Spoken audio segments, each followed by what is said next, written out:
UGC के मुद्दे को लेकर के देश भर में घमासान मचा हुआ है, चाहे सोशल मीडिया हो, चाहे अब विरोध ज़मीनी स्तर पर भी निकल कर के सामने आ रहा है। जी हाँ, एक पक्ष जो कि खुल कर के यूजीसी का समर्थन में है, वहीं दूसरा पक्ष बुरी तरीके से कह सकते हैं यूजीसी को काला कानून और रोलैक्ट एक्ट जो कि अंग्रेज़ों के द्वारा लाया गया था, उससे इसकी तुलना कर रहे हैं। और इस बीच में अब जाने-माने जो कह सकते हैं कवि डॉक्टर कुमार विश्वास की तरफ से भी एक प्रतिक्रिया आई है और सोशल मीडिया पर उनकी प्रतिक्रिया तेज़ी से वायरल हो रही है। उन्होंने रमेश रंजन मिश्र जो कि एक कवि हैं, उनकी कविता को कोट करते हुए लिखा है, "चाहे तिल लो या ताड़ लो राजा, राई लो या पहाड़ लो राजा, मैं अभागा स्वर्ण हूँ मेरा, रोया-रोया उखाड़ लो राजा।" तो कहीं न कहीं उन्होंने दबे हुए शब्दों में सीधे तौर पर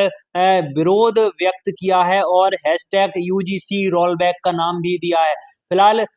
लगातार इस मामले को लेकर के सियासी घमासान मचा हुआ है, लेकिन सबसे बड़ी बात है कि अभी तक बीजेपी और कांग्रेस दोनों ही पार्टियां जो कि मुख्य पार्टियां हैं देश की, उनकी तरफ से कोई भी स्पष्ट प्रतिक्रिया देखने को नहीं मिली है। कई नेताओं से बात करी तो उन्होंने कहा कि हम इसका अध्ययन कर रहे हैं, इस तरह की बात सामने आ रही है, लेकिन अभी तक ना तो शिक्षा मंत्रालय की तरफ से कोई प्रेस कॉन्फ्रेंस जारी की गई है कि किन मुद्दों को लेकर के विरोध हो रहा है, उनको लेकर के क्लैरिफिकेशन दे देते, लेकिन ऐसा कुछ भी अभी तक नहीं हुआ है। और वहीं दूसरी तरफ जो यूजीसी रोल बैक को लेकर के हैशटैग पूरे ही दिन एक्स पर ट्रेंड करता रहा है और अब इस सब को लेकर के सियासी घटनाक्रम से भी जोड़ने को शुरू गए हैं, वो हम आगे आपको बताएंगे। लेकिन कल भी एक बड़ा घटनाक्रम हुआ जहां पर बरेली के सिटी मजिस्ट्रेट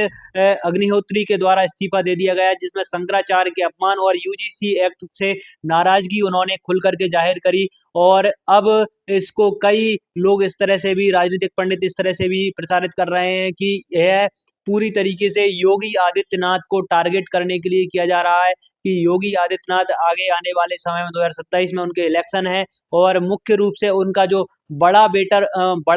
वोटर बेस है, जिसमें ब्राह्मण और क्षत्रिय वैश्य आते हैं, उनको सीधी उनकी नाराजगी सीधी तौर पर योगी आदित्यनाथ को झेलनी पड़े। फिलहाल आप सभी से आग्रह है कि इस वीडियो को भी आप साथ के साथ शेयर करते जाएं और आपके जो कुछ भी कहना है यूजीसी एक्ट को लेकर के वो अपनी राय कमेंट बॉक्स में लिखे। अगले वीडियो में हम आपके जो कही हुई बातें हैं उनको आगे लाने का और प्रयास करेंगे। धन्यवाद।